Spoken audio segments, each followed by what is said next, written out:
E aí, galerinha? Vamos hoje ter o nosso 17º encontro. Eita, muita coisa já passou, né? E ainda estamos aqui nesse período, né, de tantos conhecimentos, né? Falando um pouco da geografia, da geopolítica. E no encontro de hoje, falando dessa geopolítica do mundo, finalizando, né, aí o continente europeu para iniciarmos a Ásia. Hoje a gente vai falar um pouco sobre o leste europeu.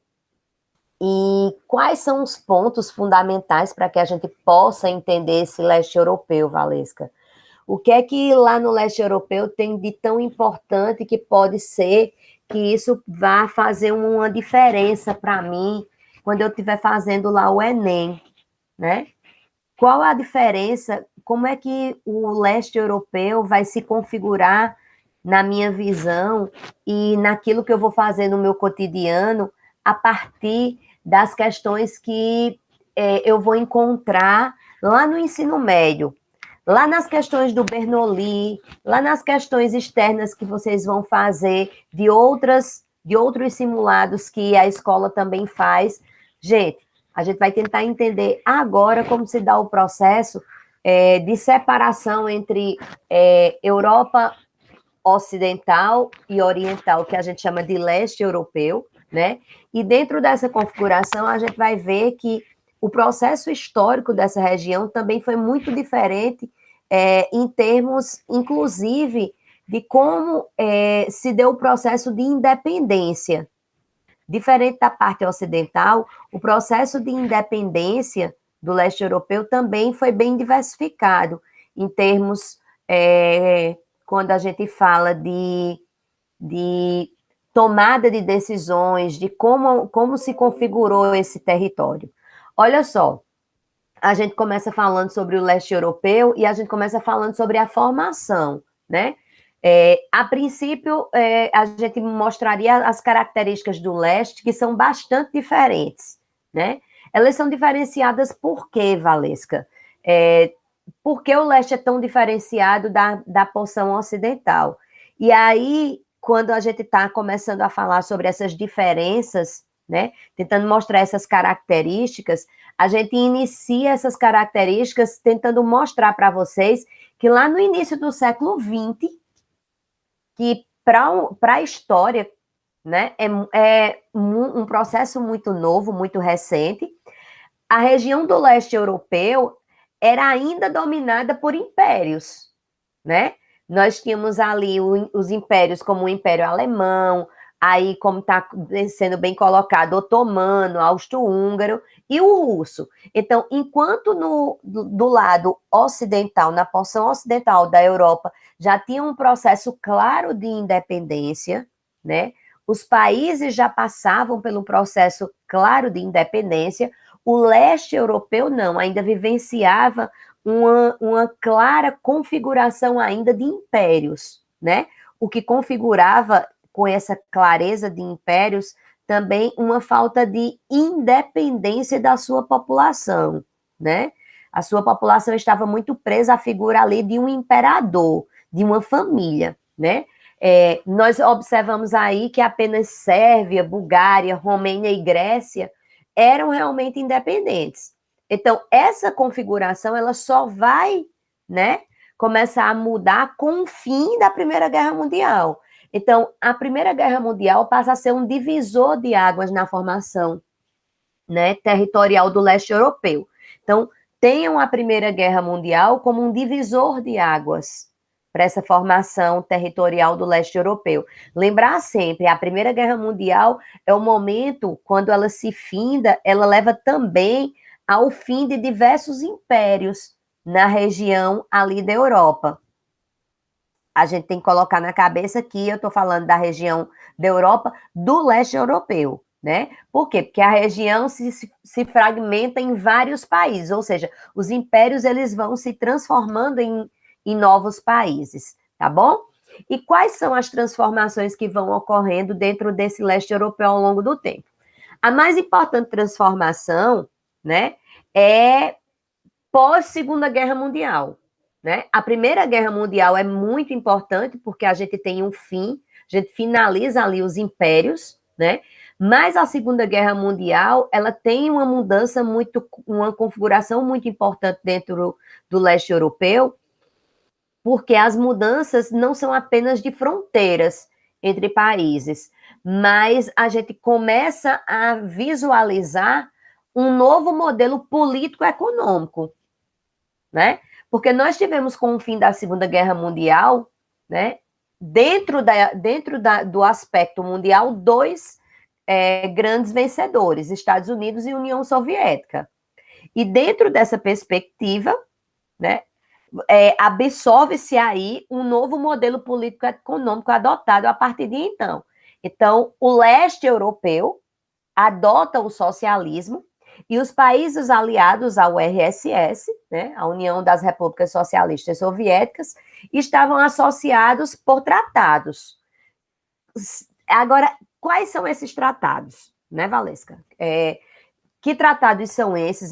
Esses tratados são importantes, sim, esses tratados são diversas vezes citados, tanto nas avaliações, como a prova do Enem é uma prova muito bem elaborada, ela é muito discursiva, muitas vezes a gente está discutindo um contexto histórico-geográfico, então a gente pode encontrar em uma discussão histórico-geográfica claramente esses tratados, tanto em história quanto em geografia.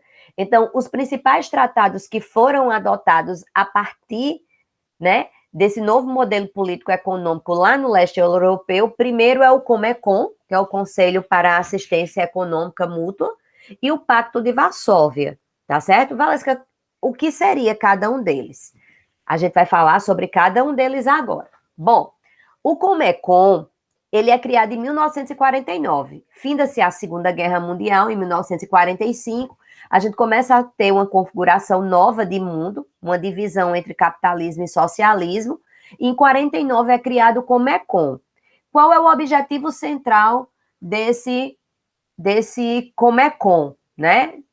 Qual era o objetivo real dele, né? Ele tinha como objetivo integrar os estados que eram membros da União das Repúblicas Socialistas Soviéticas, entre eles a Alemanha Oriental, porque a Alemanha ficou fragmentada, uma parte capitalista, outra socialista, a Tchecoslováquia, Polônia, Bulgária, Hungria e Romênia. Então, esses são os países que se fazem parte, né, se aliam nesse processo do Comecon, né? E a ideia era proporcionar aos países membros o desenvolvimento econômico, né?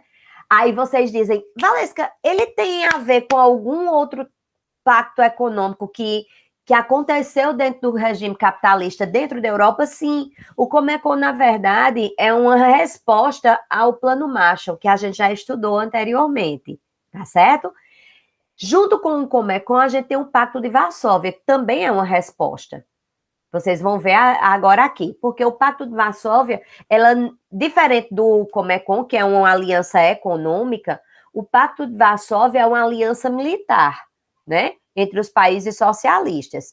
Ele é criado em 1955 e o Pacto de Varsóvia é uma resposta à OTAN, que foi uma aliança militar entre os países capitalistas. Então, cada um vai se configurando de acordo com o seu bloco, de acordo com o seu desenvolvimento político e econômico, né? E vai buscando suas alianças. Então, o Pacto de Varsóvia, ele é criado em resposta à OTAN, ao Tratado do Atlântico Norte, né? É interessante que nesse contexto é que a gente configura, que se define, que se traduz, na verdade, a geopolítica europeia durante a Guerra Fria. É a partir do Comecon, do Pacto de Varsóvia, do Plano Marshall, né, também da OTAN, que a gente começa a entender o que é a geopolítica estratégica da Guerra Fria, onde os países estão ali no leste europeu buscando o seu espaço, né? Tanto os países capitalistas quanto os países socialistas, eles vão buscando seus espaços e suas alianças. Quanto mais países se aliam, melhor esse processo. Obviamente, o fim do bloco socialista isso lá em 1989 vai ter uma configuração ao longo do tempo que vai trazer uma fragmentação. Agora, essa fragmentação, porque o fim do bloco socialista, ou seja, o fim do socialismo no leste europeu, vai trazer uma unificação do regime socialista, do regime capitalista e o fim do socialismo. Ou seja, finda-se aí o bloco socialista e inicia-se um momento único para o capitalismo. Mas aí a gente já vai ter uma fragmentação política. Valesca, o que seria essa fragmentação política, né? A gente aí vai ter uma diversidade de nacionalidades, onde a gente vai separar países que antes estavam unidos dentro de um único regime, eles vão ter um processo de busca por independência. É interessante salientar para vocês, galerinha, que o processo de fragmentação da URSS, da União das Repúblicas Socialistas Soviéticas, ele foi muito tranquilo. Ele não foi um processo sangrento, ele não foi um processo demorado, nem foi um processo doloroso, nem para a população, nem para os governos. Diferentemente da fragmentação da Iugoslávia, que é o que nós vamos ver nos momentos assíncronos, né? Porque a Iugoslávia ela era muito fortificada dentro do regime socialista. Então, o processo de fragmentação lá foi muito mais difícil, foi muito mais sangrento.